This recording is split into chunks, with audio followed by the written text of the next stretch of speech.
Stay safe at keep safe. Ilan lamang ito sa mga katagang madalas nating marinig tuwing may banta ng sakit. Pero hindi lang tayo ang dapat maging ligtas at malusog. Isama natin ang ating mga pananim. Sila man ay nakakaranas din ng stress at nagkakasakit. At para palakasin ang resistensya ng halaman laban sa iba't ibang klase ng sakit, kailangan nito ang sapat at balanseng nutrisyon mula sa Big 3 nutrients. Isa na ang phosphorus na responsable sa pagpapahaba at pagpapaganda ng ugat ng halaman. Kapag maraming ugat, mas malusog at malago din ang halaman.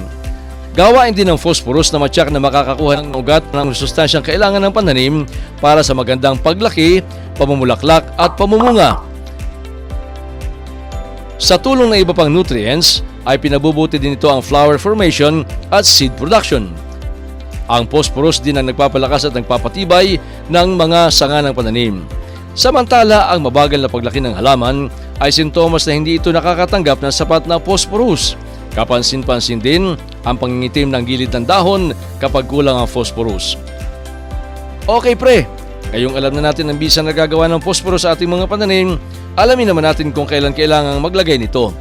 Sa unang yugto pa lamang ng paglago at pagdevelop ng pananim, kailangan na nito ang mga abono na mayroong phosphorus katulad ng Basal, Basal Plus Zinc at High Yield Grow ng Atlas.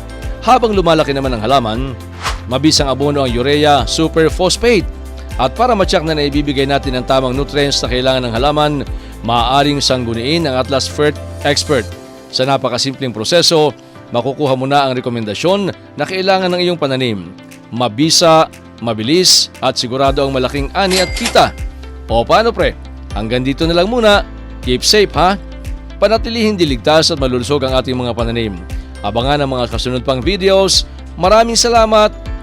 #AtlasLangMalakas.